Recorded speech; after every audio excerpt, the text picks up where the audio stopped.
एक दफा इनको समुद्री जहाज से जब अमेरिका में जा रहे थे तो ये और इनका दोस्त जो कप्तान जहाज चला रहा था, कप्तान से बोले कि भाई साहब आप अखबार नहीं पढ़ रहे हैं तो आपका अखबार हम पढ़ लें थोड़ी देर के लिए। तो कप्तान बोला पढ़ लो लेकिन मुझे वापस चाहिए क्योंकि मैंने अभी तक पढ़ा नहीं है। स्वामी जी बोले ठीक है। स्वामी जी लेके अखबार अपना पढ़ने लगे। स्वामी जी ने फट से अखबार पढ़ लिया 15 मिनट में।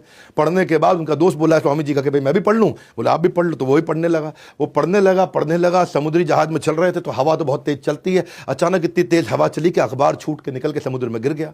और कप्तान को आया बहुत गुस्सा, तुमको कहा था पागल स्वामी, तुमने अखबार मेरा उड़ा करके समुद्र में फेंक दिया, मुझको पढ़ना था।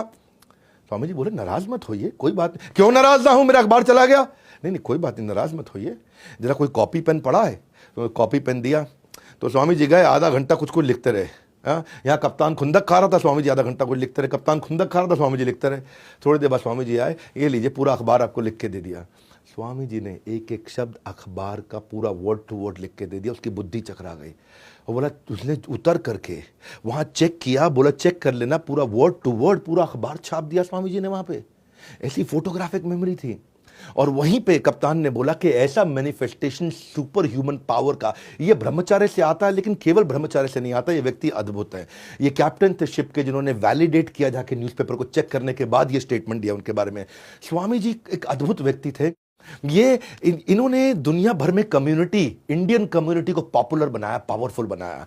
जो हमारी वैदिक संस्कृति थी उसको जाके पॉपुलर बनाया, पावरफुल बनाया। शिकागो में एक कॉन्फ्रेंस थी 1893 के अंदर। इनको जब इनवाइट किया गया उस धर्म संवाद के लिए, जब इनवाइट किया गया तो सबको बताया गया कि ड्रेस कोड क्या है, फॉर्मल सूट टाई शर्ट, सब आके धर्म संवाद करने वाले। स्वामी जी धोती कुर्ते में पहुंच गए।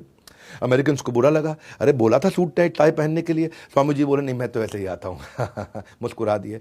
तो उन्होंने क्या किया, स्वामी जी को पहले बोलना था, उनका नंबर कर दिया आखिरी।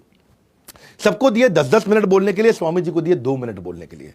और बोले सोचे कि ये धोती कुर्ते में आए, कोई वैसे ही नहीं सुनेगा, और जब आखिरी के 2 मिनट बचेंगे तो लोग उठ के निकल लेंगे, इसको वैसे ही कोई नहीं सुनेगा। तो चाहते थे कि स्वामी विवेकानंद की बेइज्जती हो जाए।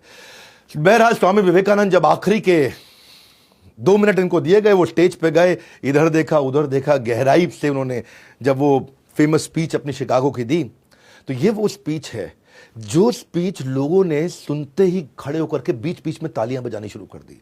कोई उठा नहीं, 2 मिनट नहीं, 10 मिनट नहीं, 20 मिनट नहीं, आधा घंटा नहीं, 1 घंटा नहीं, जबकि सब 10 मिनट बोले, ये 1.5 घंटा तक वहां बोलते रहे। पिन ड्रॉप साइलेंस, ताली बजती शांति हो जाती, ताली बजती सन्नाटा हो जाता, ताली बजती सन्नाटा हो जाता। ये वो 1.5 घंटे की स्पीच है जो आज भी पूरी दुनिया जिसके लिए स्वामी विवेकानंद को याद करती है। और खत्म होने के बाद पूरा का पूरा स्टेडियम 8000 लोगों के साथ में खड़े होकर गड़गड़ाहट तालियां बजाता चला गया।